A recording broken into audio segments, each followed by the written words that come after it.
Hi, I'm YaYa, and I want to welcome you to the Beginner's Playlist, where I have triaged a plethora of books and videos to make it easier for the next beginner to know where to start in watercolor. Today is a fun lesson. It's one of my favorites. We're going to be talking about mixed media. Mixed media is, as I said last week, if you could use one art supply, let's use them all. So come on with me along on the journey and let's go take a look at mixed media. So today, talking about mixed media, we're going to show you some examples of mixed media that I've used, a fun link to some famous watercolor artists that use mixed media, and as always, the best easy mixed media videos. Don't worry, this episode is beginner friendly as always, judgment free, and maybe mildly chaotic. So some of the mixed media supplies that I've used are that we're going to go through are ink pens, gel pens, gouache, water-based pens, acrylic ink, acrylic paint markers, what I call fun stuff, and watercolor ink. So today I'm going to show you some pen and ink examples that I've done. And the list that I gave you just immediately preceding this is the order that I bought the supplies in. So if that helps you, you don't have to go out and buy all those supplies. Start with what you have at home. And one of the things I had at home was fine tip Sharpie markers. And that truly was the beginning when I used that for several months. It worked great. Then I did a little study into some of the different artist pens out there, and that's when I picked up the Faber-Castell Pit marker was what it is. And I liked it. I put a little red sticker on it. It did become my favorite. However, it's sort of been used up. So next I tried another brand just to see, and it was a Stadler, or Stadler. I'm not sure how you pronounce it. Links to all of these are down below. And I like it equally as well. Then I needed, well, I didn't need, let's face it, or need art supplies, but I wanted some gray. So another popular brand is the Micron ones, and I like it too. So any of these three professional ones work great if you want to go a little bit more high end. But like I said, I started out with that Sharpie fine tip marker. So when you're using pen and ink, don't overthink it. Just start outlining where you think it needs it. The goal is not realism. The goal is to have fun. So this is just an example. I started with a black marker on here, and I just wanted to show you the difference between what it looks like when you have the outlines and when you don't. And I like outlines pretty much. I've liked it on everything I did. If you remember last week, I showed you one that was one of your assignments, and of course I had to add lines to it. So that's an example of what black ink looks like. Below that is gray ink. And so when you have a little bit more delicate colors, I like the gray ink better. Just an example. And finally, this is the translucent watercolors, and I have a short video on that with a link to the best easy tutorials on it. And it was a little hard to see because I chose yellow. So actually what I used there was, because I didn't outline or draw it first, I went back and used my Faber-Castell drawing sketching pencil around it just slightly, just so that these were a little bit more differentiated. So I like that look too. So next up on the list was gel pen examples. And there was a specific video that recommended these Uniball ones, and I really liked them. And these are my original pens, and I haven't run out of ink yet. They come as a set of 3 each of white, gold, and silver. I just pulled these 2 out because that's what I use the most, and that's what I happen to use on this example. And this is really an abstract example, and I'm going to show you the book that this came from next week when we do abstract. But you can see all the circles here are the white pen, the dots along here are the gold pen. So it works great on top of watercolor. And I know I showed you this one last week, but when I said I used acrylic markers, I didn't. That was a misspeak on my side. I actually used these two. So this is the white, and this is all the gold from those 2 gel markers. Next up on the list is gouache, and I know I've showed you this picture several times for different reasons. Today it's because of the stars. So the Big Dipper on here is made with gouache.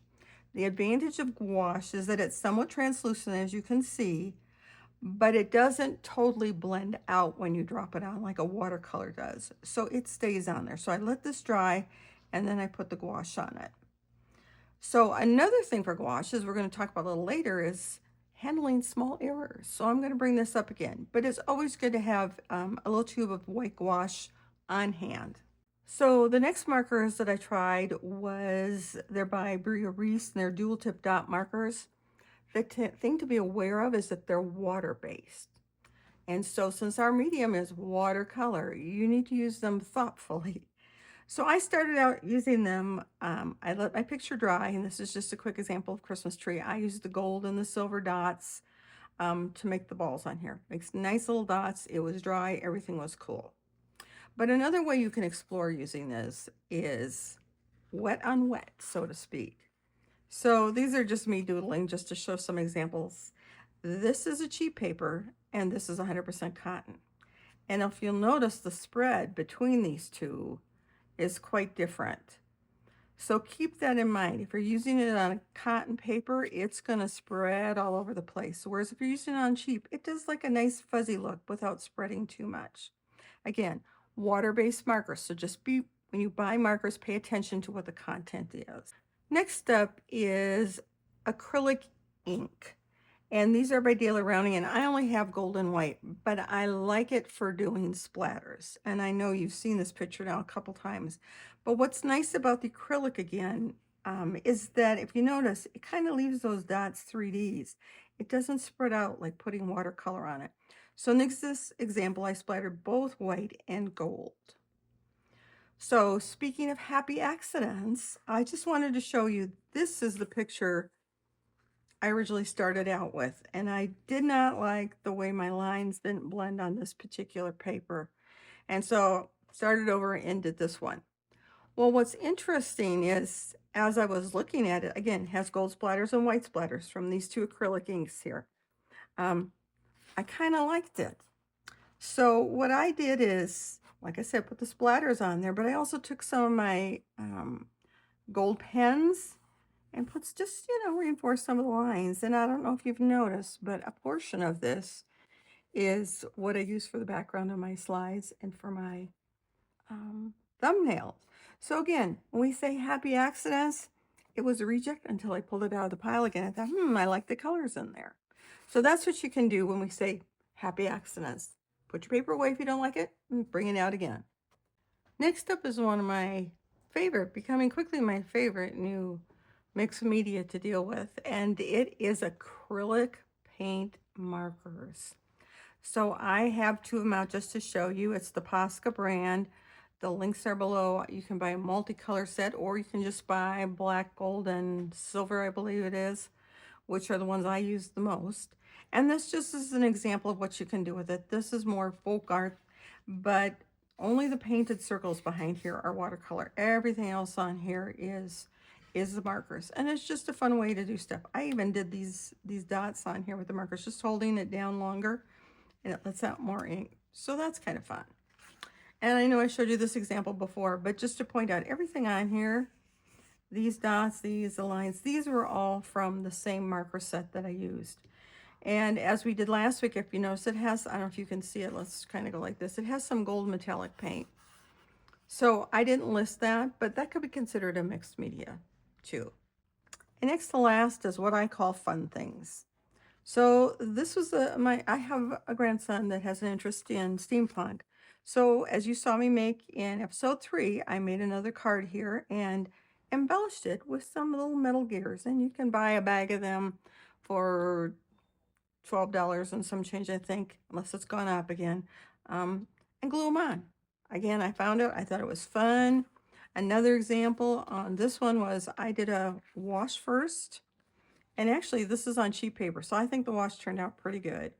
And then I splattered it with my gold acrylic because I like splattering, and made a card out of it. And again, very, very simple, but I really liked it. It was probably one of my favorite cards that I made. So things you find around the house, and you can do what they call collages with watercolor. I haven't tried that, but there are some videos out there on that if you're interested in doing collage work. And the last one on our list is what I listed as watercolor ink. Now mine are Dr. Martin's, and they're hydrous, and they're labeled just watercolor, but you will see very similar in the tubes, and it's called ink. And really all it is is liquid watercolor. I don't want to drip it on the thing, but it comes in a dropper and it drops out as a liquid. And I just got these not that long ago, so I'm still playing with them, but it's kind of fun. I just put it on a palette and started playing and drew a simple floral again with some, you know, ink lines that I usually do. And I thought it made a fairly cute card. It painted very nice. I like the translucence of it. And I like browns. You can't tell. I'm a girl of the 70s. What can I say? So I just want to cover quickly some error handling that I did on this card. This is the last Remember with the ink. And if you zoom in, you'll notice I have a couple of splats here. I had the card setting off, but not far enough off that when I was flicking at the other cards, I managed to put it on here. What I want to show you is that I had about 10 of those dots right down here. Now these are acrylic again, so you can't try to dab them up with water. But what I did is I used this is a Cricut brand, but it's like an X-Acto knife. And all I did was lightly take it and scrape at the dots to get them off of there. And this was a little bit more tenacious, probably because I did it soon after. But if you notice the flaking on there and a little bit more. And if you work at it, it will take it off and you won't notice. And I also mentioned that I was going to do some gouache, remember? And again, looking very closely because I can't even see from where I'm sitting, but somewhere along this edge, I had another fairly large dot. And what I did was just take some white gouache straight out of the tube with a fine tip brush and dab a little bit on there, and it covered it right up. So here, as long as we have this out, show you what we did. We took just a little tiny bit on there. Don't want too much, and just put it on the dot. And while we're here, we'll cover up the other one and let it dry. And unless you're looking for them, you won't notice them anymore. So another handy reason to have white gouache around. So next on your screen is a list of 3 artists that I found very interesting and inspiring. They're current mixed media artists. The links are down below. And it's more just for you to go and get inspired from, to look and see who you like. I like Tracy Fletcher King, to be honest. She's a little modern, a little abstract, but I really liked her. So go ahead and look at those if you have time, just to see what it inspires you to do. And as always, we save the best for last. The videos today are what is a color wash. If you remember on my favorite card, that was a wash in the background. Very simple video. The next one is an easy watercolor tutorial. It's a little longer than what I usually like to give you, but it's really simple. It just takes time to do, and I had fun doing that one. Next is Pinterest. And so it's not a video, but Pinterest has a bulletin board dedicated to mixed media. So there were a lot of fun things on there just to inspire you. So if you want to take a look at that, really easy. Next is abstract watercolor using mixed media. Again, a fun one. And last but not least is a mixed media watercolor. It's an hour long though. So you really only need to watch the first 10 to 12 minutes to get most of the mixed media that she's using. Thanks for joining me today. I really appreciated it. I hope you had fun, because I know I did. So as usual, if you enjoyed this video, please like it below and subscribe and hit the bell if you want to be notified when the next video comes out. So as usual, let's close with YaYa's Irish blessing. May the Lord bless you and keep you. May your heart be light, your colors bright, and may you find peace and joy in the beauty that you create. Until next time, bye.